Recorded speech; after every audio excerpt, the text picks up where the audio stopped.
Pakistan peoples party के parliamentary party जो अहम इजलास हींअर कुछ देर में शुरू थियण वारो आहे। इजलास की सदारत Peoples Party chairman Bilawal Bhutto Zardari कंदो, जॾहिं त जेके पार्लियामेंट जा जेके पीपल्स पार्टी जा MNAs आहिनि उहे समूरा जेके सो हिते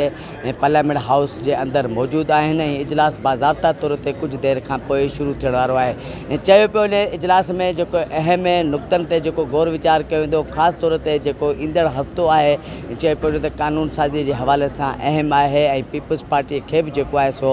टास्क ॾिनो वियो आहे त हू जेके 28वीं तरमीम या जेके कानून साज़ी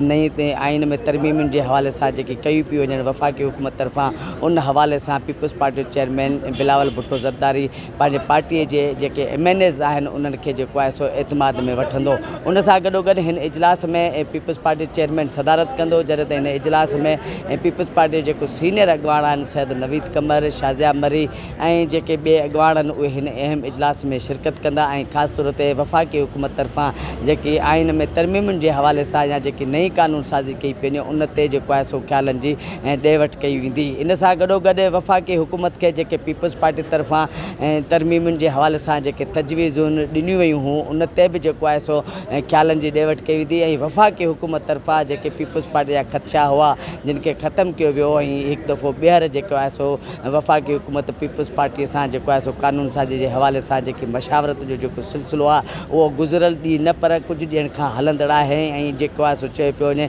त इहो जेको मशावरत जो जेको सिलसिलो आहे उहो जेको आहे सो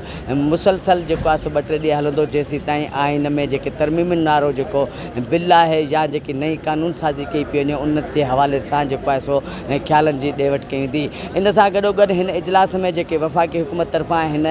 जेको ईंदड़ हफ़्तो आहे चयो पियो वञे त 28वीं तरमीम जे हवाले सां जेके तयारियूं आहिनि उहे जेके सो करे रही आहे ऐं जेको आहे सो मशावरत जो सिलसिलो बि हलंदड़ आहे ऐं उन में ख़ासि तौर ते जेके कानून साज़ी जेकी नई कई पई वञे उन में इहो वाज़ह तौर ते चयो पियो वञे त ख़ासि तौर ते बलदियाती जेको निज़ाम आहे उन में जेको आहे सो तब्दीली आणण जो इम्कान आहे। उन सां गॾोगॾु ख़ासि तौर ते बेनज़ीर इनकम सपोर्ट प्रोग्राम जेको वफ़ाक़ जेको आहे सो ख़र्च बर्दाश्त कंदो आहे हाणे उहो जेको आहे सो सूबनि खे ॾियण जो जेको आहे सो प्रोग्राम जेको आहे सो वफ़ाक़ी हुकूमत जी तजवीज़ आहे। उन सां गॾोगॾु ख़ासि तौर ते जेके वफ़ाक़ में जेके 18वीं तरमीम ज़रिए जेके वफ़ाक़ जा जेके शुरू में इदारा हुआ हिते खाता हुआ जिन में ख़ासि तौर ते हेल्थ एजुकेशन ऐं तरबियत खाता जेके हुआ उहे जेके आहिनि सो सूबनि हवाले कया विया हुआ। हिकु दफ़ो ॿीहर जेके आहिनि सो उहे सूबनि खां वापसि वठी वफ़ाक़ हवाले जे